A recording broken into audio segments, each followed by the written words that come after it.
এই 53 বছর দেশের যে সিস্টেমটা ছিল, দেশ পরিচালনা যারা করতো তারা লুটপাটের লাইসেন্স পাইছিল।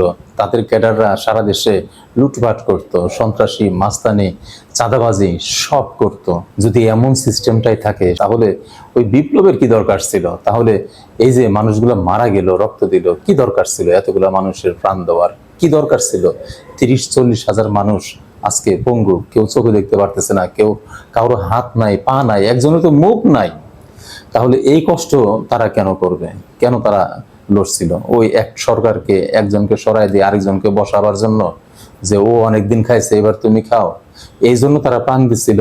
মোটেও না। একটা স্বপ্ন ছিল, তাদের একটা স্বপ্ন ছিল। সেই স্বপ্ন ছিল পরিবর্তন, নতুন দেশ গড়ার, নতুন একটা সংবিধান গড়ার।